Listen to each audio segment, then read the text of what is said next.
Terza corsa, un doppio chilometro per cavalli di 4 anni, sono in 8 dopo il ritiro di Evita dei Ri, lo schieramento 1 Eva Trio, 2 Enigma C, 3 Iolo, 4 Exit dei Daltri, 5 Epic Man, 6 Etonan C, seconda linea 8 Extra Yankee, 9 Eclipse Adri.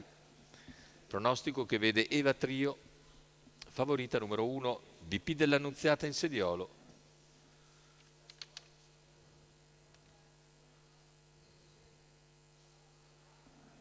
In partenza leggermente discosta proprio Eva Trio della prima fila e sbaglia invece Tonnansi, prova ad approfittarne Epic Man per Numero 6 attaccare e Tonnante all'esterno 6 Exit dei Daltri che squalificato. si oppone. Exit dei Daltri rientra Epic Man e i due in lotta con Epic Man che Numero 2 insiste al Enigma largo. SI Squalifica squalificato. intanto per Enigma SI, i 200 iniziali completati in 16 da parte della coppia di testa Exit dei Daltri ed Epic Man, che insiste ancora dopo i primi 400 metri, riesce a sfilare, ottiene il via libera.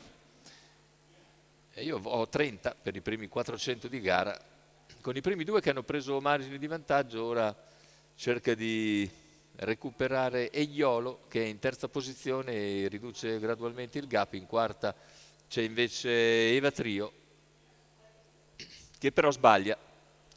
Va di galoppo Eva Trio. Numero 1 Eva Trio squalificato. Dopo 600 metri in 46,6, dunque 3 avanti a tutti sono Epic Man, Exit dei Daltri e Deiolo. Il mezzo miglio iniziale se ne va in 1 minuto 3 secondi e 3 decimi. E all'esterno ora è la volta di Eiolo di farsi luce.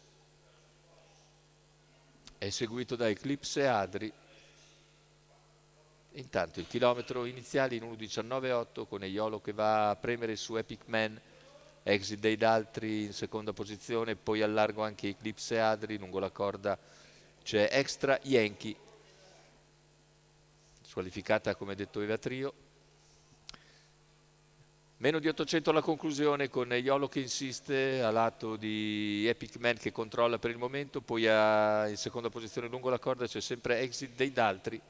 E ai 600 finali insiste nuovamente Eiolo nella sua offensiva, attacca decisamente Epic Man che prova a replicare, i due prendono vantaggio a 500 dalla conclusione. Eiolo è cattivo su Epic Man che prova ancora a difendersi, Eiolo però attacca nuovamente all'altezza dell'ultima piegata, è seguito nell'azione da Eclipse Adri.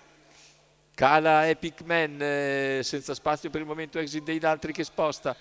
È passato Eiolo, deve vedersela con Eclipse Adri e poi Exit dei Daltri che cerca lo spazio all'interno, poi anzi si lancia in mezzo ma non c'è lo spazio e nel finale passa e vince Eclipse Adri, secondo posto per Exit dei Daltri, al terzo finisce Eiolo.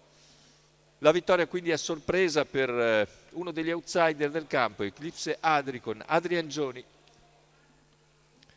che vince questa terza corsa sul doppio chilometro. Adrian Gioni in salchi e al training per il signor Giuseppe Rizzo. Lo vediamo nelle battute conclusive. Vittoria per Eclipse Adri, secondo posto per Exit dei Daltri, al terzo chiude Eiolo.